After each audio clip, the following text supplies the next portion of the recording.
ওই এজাহারটি পেলাম হাতে, আমার মনে হলো যে এই বাদী ভদ্রলোকের সঙ্গে আমি একবার কথা বলতে হুম। চাই, যে তিনি আসলে কেন এই এত লোককে আসামি করলেন, অথবা আমাকেই কেন আসামি করলেন। আমি তো আসলে এই হত্যাকাণ্ডের ধারে কাছেও যাইনি, বা আমি কিছু জানিও না, আমি হুম। তাকে চিনিও না।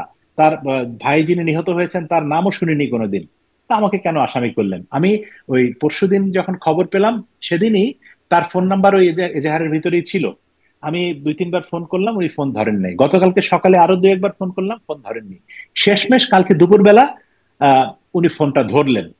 ধরার পরে আমি আমার পরিচয় দিয়ে, নাম, পরিচয়, পেশা, সাংবাদিকতা ইত্যাদি বলে যখন বললাম যে এরকম আপনি একটা মামলা করেছেন, সেই মামলায় আমাকেও আসামি করা হয়েছে, আমি কি জানতে পারি যে আপনি কেন আমাকে আসামি করেছেন? আপনি কি আমাকে চেনেন? বলে, না ভাই, আমি তো আসলে আপনাকে চিনি না, তবে আপনার নাম আমি শুনেছি, টেলিভিশনে আপনি সাংবাদিক ছিলেন বা সাংবাদিক আছেন, আপনাকে দুই একবার হয়তো টিভিতে দেখেছিও, কিন্তু আপনাকে আমি ওইভাবে চিনি না। তাহলে যে তাহলে আমার নামটা কিভাবে এই মামলায় আসলো? বলে, কোনো নামই তো আমি দেই নাই, এমনকি শেখ হাসিনার নামও আমি দেই নাই। একদম ওই ভদ্রলোক আমাকে নিজে বলেছেন, বাদী, শেখ হাসিনার নামও আমি দেই নাই। তো নাম কে দিয়েছে? নাম দিয়েছে উকিল এবং পুলিশ।